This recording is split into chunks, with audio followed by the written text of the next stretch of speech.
The Locked On Podcast Network presents the College Sports Big 3 in 30. The three biggest stories in college sports. From our local experts at the Locked On Podcast Network. Bringing you the real story. Why it matters, what's next, who wins the big game, and more, all in 30 minutes. The College Sports Big 3 in 30 starts now with the biggest story in college sports. You are Locked On Buffs, your daily podcast on the Colorado Buffaloes. There was a report confirmed by the Las Vegas Review-Journal that Deion Sanders' people reached out to the Raiders and said, hey, I'm interested, which came a few days after he went on Good Morning America and said, hey, I would coach in the NFL if I could coach my sons Shiloh and Shador. And so it was kind of like is Deion Sanders looking for a way out? Are the Las Vegas Raiders a likely landing spot for him? Well, we got an answer about that from two reporters from The Athletic who are covering the situation very closely, and this is what they had to say.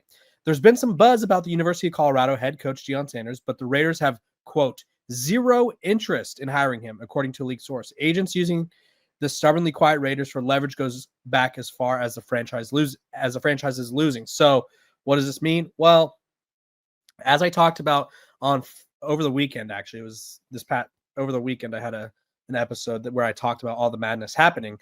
Coach Prime is currently not one of the highest paid coaches in college football, despite all of the value that he brings to Colorado, right? They have a tough decision to make. They have to figure out a way to pay him enough for him to feel like he's being owed the proper money.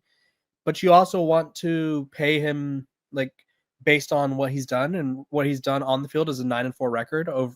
And then last year was 4-8. So he's 13-12 overall. And so you want to pay him appropriately for what he's done. You want to pay him appropriately for what he does to the program. Obviously brings in a ton of popularity. I think if Coach Prime were to leave Colorado, all of the top talent that he brought in would leave with him, or would just leave the program in general. So you have to figure out a middle ground, because I don't know if Colorado is going to pay him the most in the country. When I did this episode over the weekend, a lot of people were saying he needs to be paid 10 plus, 13 plus. This is just a rundown of the top 5 highest paid coaches in college football. Kirby Smart currently and Dabo Swinney are 1 and 2. They're the only coaches in college football who have won a title as a head coach right now. Kirby Smart's paid $13.2 million. Dabo Swinney is $11.1 million. Texas coach Steve Sarkisian is third at 10.6. Then you have Lincoln Riley at 4, USC head coach at 10. Ryan Day is also at $10 million. And then Mike Norvell is at 10 flat. Then you have Kalen DeBoer at 10 flat. Brian Kelly at 9.9. Mark Stoops at 9. Lane Kiffin at 9. So I feel like he could probably be a top 15 paid coach because realistically, you have to do what you have to do to keep him happy, right? If Deion Sanders is the best way for you to get top talent, be one of the most popular brands in college football, and generate tons of buzz and boost the local economy, you got to figure out a way to keep that. You can't lose that. So the Raiders not being interested, I think Deion Sanders coming out, or at least not coming out, but Deion Sanders reaching out to the Raiders, I think that was a little bit of a contract push, right? We know that Joel Klatt reported that Deion Sanders has a contract offer on the table from Colorado. He has yet to sign it, but he has not signed it yet. So clearly there's something that he wants different on that contract, whether it's more money, whether it's a contract like stipulation where it's like, hey, I want this on Tuesdays, or I want my sons to have an office here, whatever it is, right? We don't know what it is. That's just me making up hypotheticals. But we know that he probably wants another contract offer. He wants him to sweeten the pot. So what other NFL job just opened up that is interesting that I think people are going to try to latch Deion Sanders onto is the Dallas Cowboys job. The Dallas Cowboys job, obviously Coach Prime played for the Dallas Cowboys. He had a ton of success with them. He is probably one of the biggest stars in Dallas Cowboys franchise history. And he obviously didn't play his entire career there, but still, I think a lot of people sort of see the draw there. Deion Sanders, this is sort of the case. He understands that Dallas gets attention. He turned Jackson State into an FCS power, has turned Colorado around. The thing that the Dallas Cowboys, and this is sort of where it comes into play, the Dallas Cowboys kind of messed up by not interviewing other coaches or not sort of making their decision on Mike McCarthy sooner, because Mike McCarthy, they just let him walk today. But now they sort of have to wait for these teams to finish their playoff runs, right? You can't be interviewing Ben Johnson mid-playoff run, right? You can't be interviewing Aaron Glenn mid-playoff run.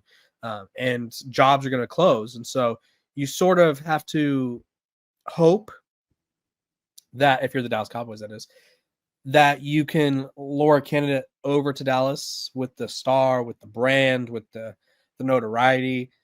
Is that candidate going to be Deion Sanders? We don't know, because Deion Sanders has said up until this past week he's had no interest in coaching the NFL.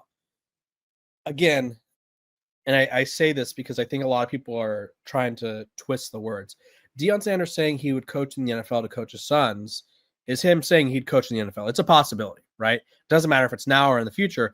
It is a possibility now. He said it, he put that out there. If he doesn't want people running with that, then obviously he could come out and say, hey, I don't want to coach in the NFL. Like, I was just using that as leverage. Obviously, he's not going to say that. So Coach Prime is willing to work in the NFL. The one thing that I've always said that I see as a challenge for him in the NFL is, one, he wants to coach his kids, which could get a bit complicated because I don't think we see nepotism in the NFL. Obviously, Shador and Shiloh are both really good players, so it wouldn't be nepotism. But like, this isn't a Bronny James. I think realistically, Shador Sanders will be a franchise quarterback, and I think Shiloh Sanders could be a special teams guy, right? Who could probably work his way into the rotation at some point in his career. So there's a path for both of them to obviously be on an NFL roster. That being said, what happens if he's the head coach and Shador Sanders is struggling and the fan base is wanting to go away from Shador and to draft another quarterback? What happens if the owner wants you to bring in a veteran quarterback and that veteran quarterback beats out Shador in training camp? This is just hypotheticals. Or what happens if Shiloh, for instance, isn't holding his own, right? What if Shiloh's struggling on defense and special teams wise, they have other guys who are just better suited to play special teams, and Coach Prime gets a little frustrated that people are like, okay, it's time for him to go, right? The general manager decides it's time for him to go. Is he going to want to coach there? Is he going to hold the team hostage, or is he going to be like, yeah, it's a business, son. You can't, we're cutting you. Like, I feel like that's a weird situation to be in. Another thing, Deion Sanders has full power, full control over everything in Colorado. And I don't know if he'd have that in Dallas, of all places, right? Which I think the one thing that people complain about Dallas is it's kind of like a zoo. It's like a spectacle. I think it was Dalton Schultz that said that there was tours to the training room while they're working out, and like they could like feels like they're zoo animals because people are like looking through glass, tapping on the glass and stuff. And then also, this is another thing. Deion Sanders won't be the biggest star in Dallas, obviously. I think that's Jerry Jones's world, right? You're not going to outshine Jerry. Like, that's just not how it goes. And so is he okay with being sort of the second fiddle to Jerry Jones? I don't know. And is he going to love how involved Jerry Jones is, right? I think that's kind of been a lot of the criticism about Jerry, is like, he not only like runs the show, will go on a radio show and talk about you, but he also decides a lot of things, him and his son, Stephen Jones. So I don't think Deion Sanders to the NFL is happening. I think more so this whole contract negotiation thing was just him figuring out a way to position himself to maybe get more money, to maybe get better incentives, whatever it is, to maybe get a bigger coaches pool, like whatever it is. I don't think Coach Prime is going to the NFL. I also don't think this will be the last time we hear his name linked to the NFL, because obviously he's one of the biggest names in football right now. So you sort of have to deal with that. Otherwise, I mean, it's just life, right? You have to deal with the fact that, hey, Coach Prime is a hot commodity. People want to link him to their team. People want to write about it being linked to their team because it gets them views. People want to talk about it on their YouTube shows because it will get them views. That's just how the Deion Sanders experience works. But I don't think he's going to go to the NFL. Gametime has a new feature called Gametime Picks that makes getting tickets to your favorite live events even easier. Gametime Picks filters out the fluff to show you only incredible deals on great seats, so you don't have to waste time searching through thousands of tickets. Curation makes it easier to save more on sports, concerts, comedy, theater, and more near you. You can take the guesswork out of buying tickets with Gametime. Download the Gametime app, create an account, and use code LOCKEDON for $20 off your first purchase.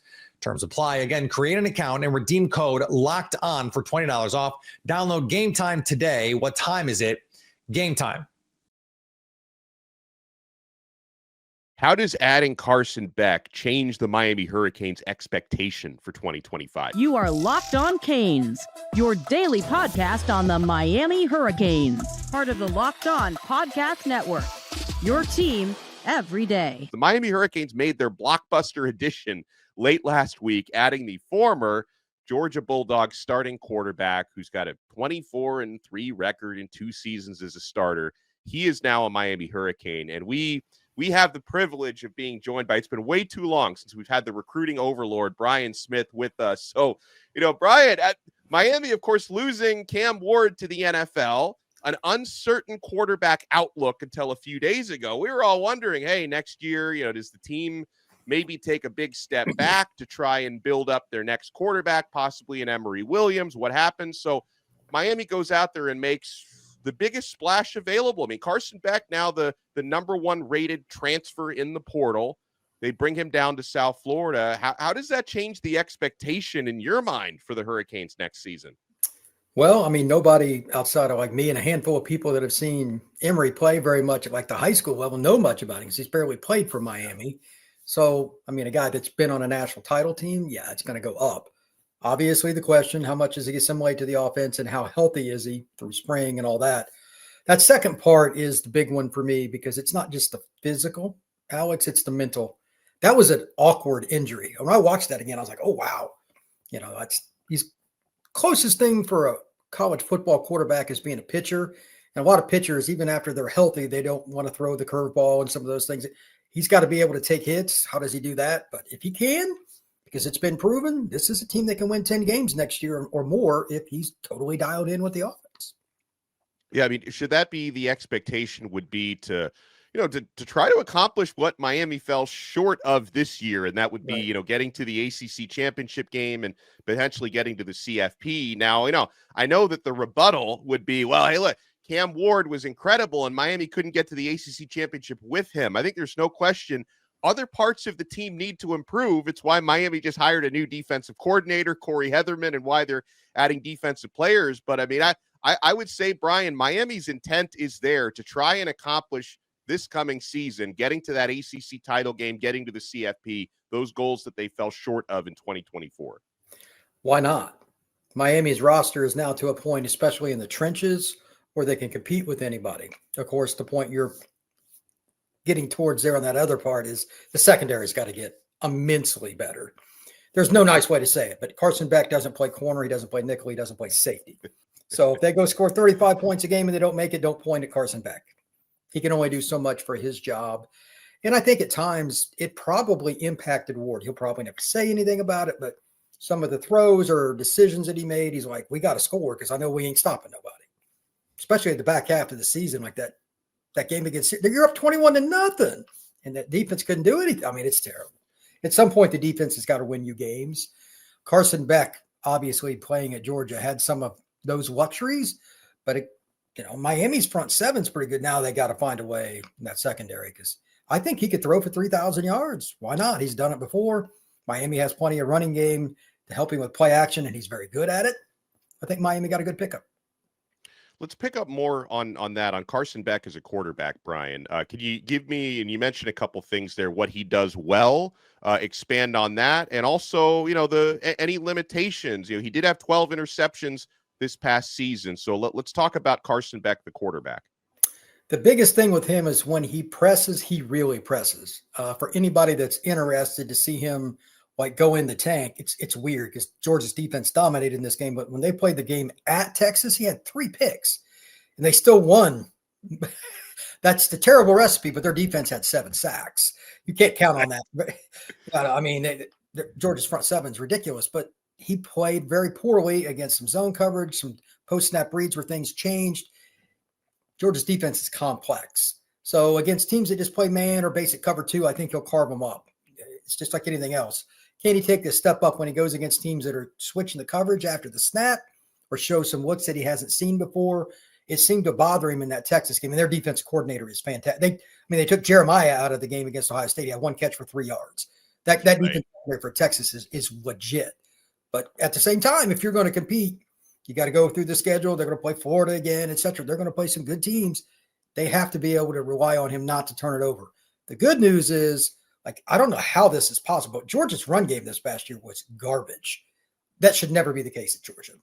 Miami's run game, especially with a balanced offensive line, good running backs, I don't have any fear that Mirabal will figure out the O-line for the next season. He should be doing what he does best the most, and that's play action and throwing in situations where he's not behind the chains. It should be 2nd and 5 a lot for the U, and Beck is an accurate quarterback. Yeah, so, you talked about times that Beck didn't play great as a Georgia Bulldog. Usually the defense was there to pick him up, and Miami is trying. You talk about Miami's defensive secondary. The Hurricanes are trying to revamp that defense. They've already added 4 defensive backs in the transfer portal. They've added a new defensive coordinator, and I'm going to read you guys something that Kane Sport posted on social media that I think is going to make us like Corey Heatherman even more. And hopefully, of course, this all translates to success on the field. But Miami's new defensive coordinator, according to Kane Sport, and I agree with this based on what we've surmised, he keeps schemes simple, which should help a Miami group that too often was running around confused in 2024.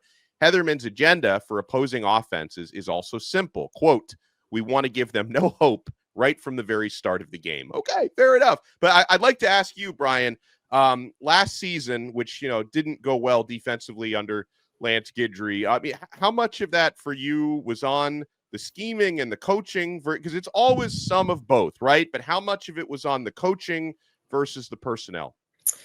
I found it last year to be one of the most confusing things ever. And you and I had talked about this on and off air. Like the truth teller and I talked about this on and off air.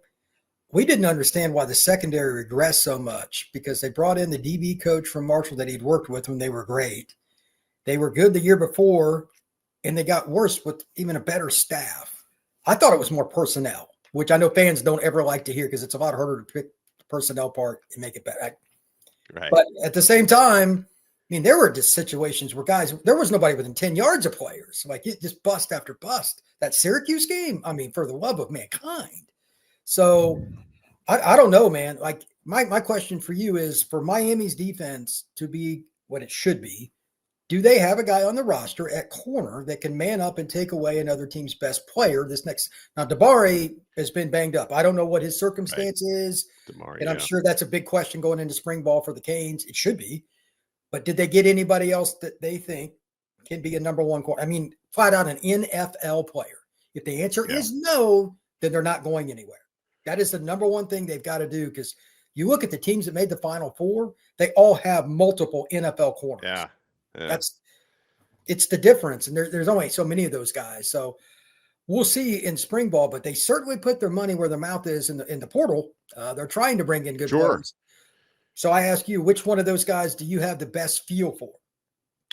I like Ethan O'Connor, who they added in the portal. They also added Charles Brantley, who's got a lot of experience. Emmanuel Carnley from Arizona, who didn't have the best grades last year, but was a freshman very long. And, to really the first name that popped in my head when you asked that question, knowing like he still needs development, but I'm hoping OJ Frederick can be that guy. Like he showed signs of it as a true freshman, Brian. Now, he didn't have a very good game against Syracuse. I thought they did kind of a good job exposing him a little bit. But again, true freshman, he played well throughout the year. I'm hoping OJ Frederick can continue to be that guy and become that guy more consistently, that he gets a little bit older and more mature. Well, I think from what it sounds like, they're going to be a little more aggressive, a little more man, maybe not as much complex. But Frederick is a guy that has so much physical skill. I don't doubt that. The other guy that I'm curious about is Patterson. I think him being in the back end of the defense year two, freshman safeties, it's a struggle. And Zaquan's one of my favorite recruits of the last several years. I think he will take a major step forward for Miami. And that also means helping guys. If you're a really good safety, you're helping guys get lined up when teams run bunch formations, when they use a lot of shifts.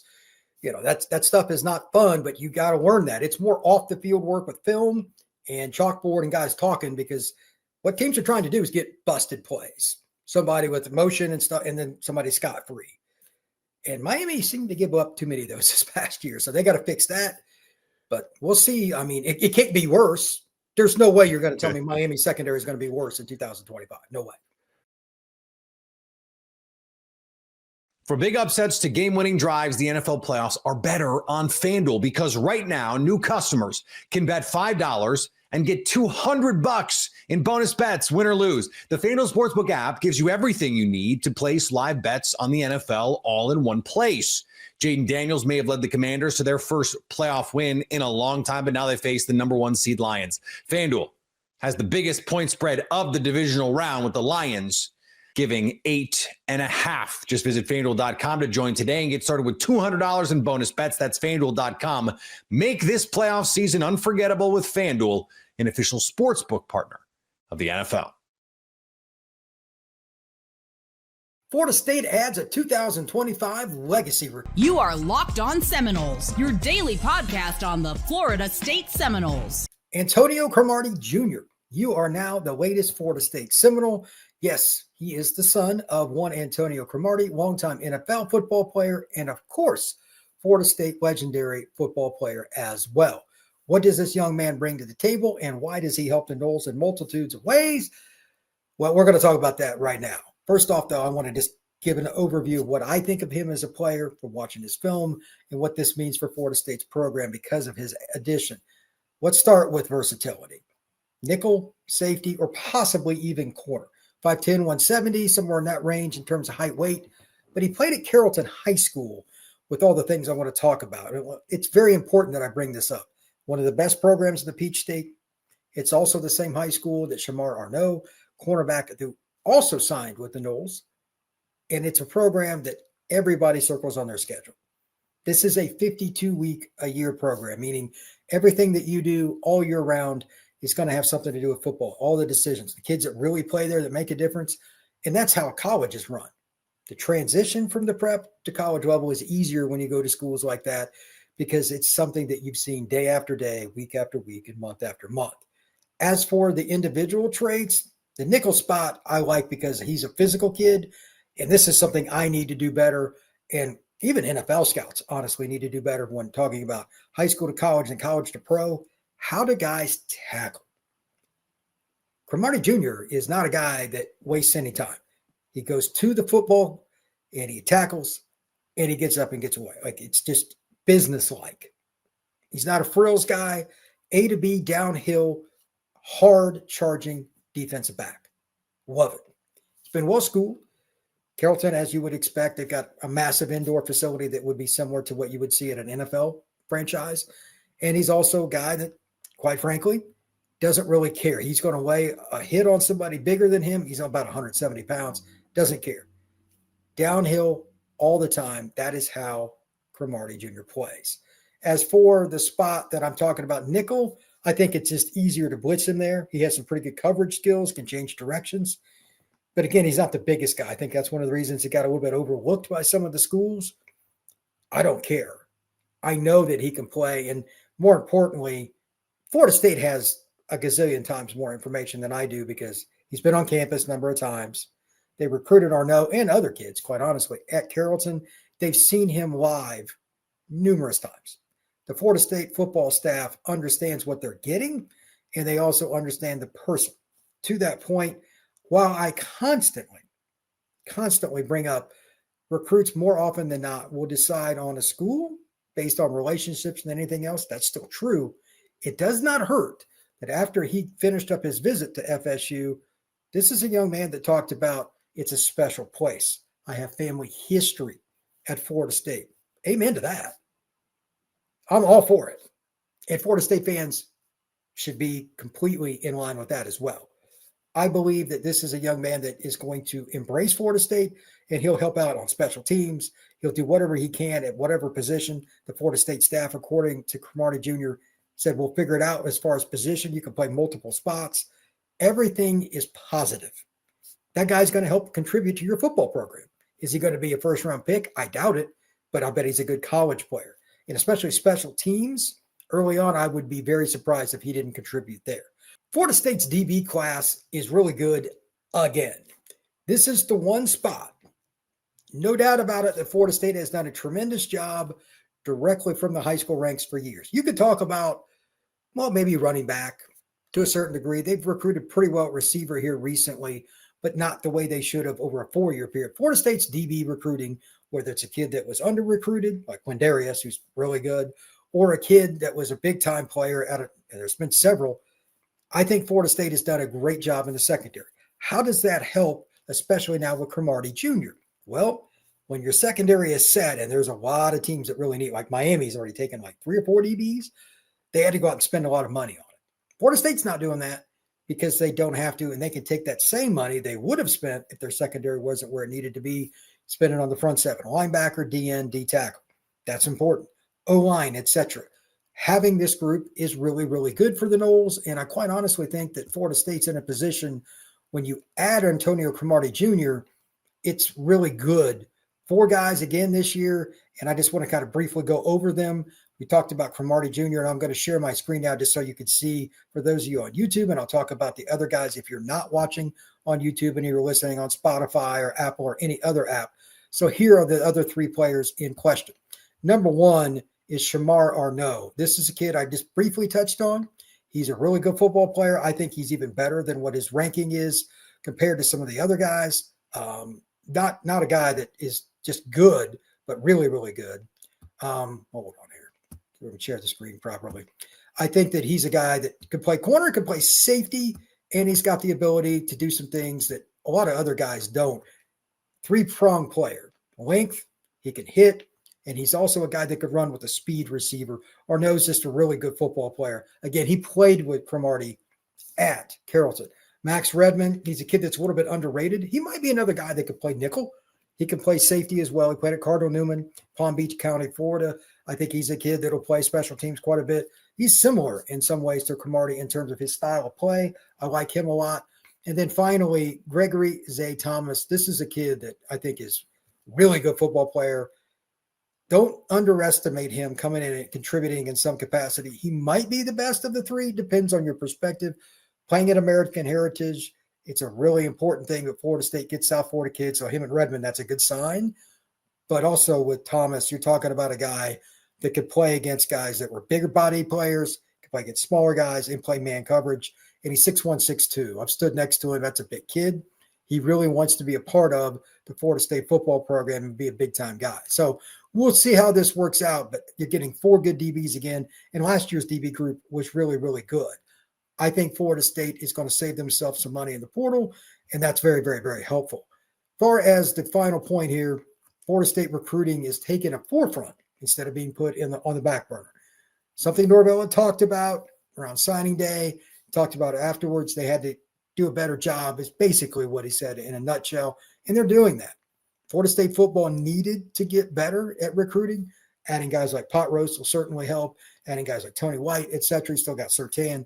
I think this staff will do a good job, and you've got to build through the high school ranks. If you look, especially at the Final Four teams, the offensive linemen, almost all those offensive linemen are guys that came through the high school ranks for all 4 of Penn State, Ohio State, Notre Dame, and Texas. Obviously, Florida State's got to get to that point after this year portal they had to use, but they're starting to do that more on defense now, and the DB room's the greatest example. It helps you so much in retention because you can spend money on your current players and not have to go out and get guys from the portal. I think Florida State football is in a better spot because of how they've recruited DB.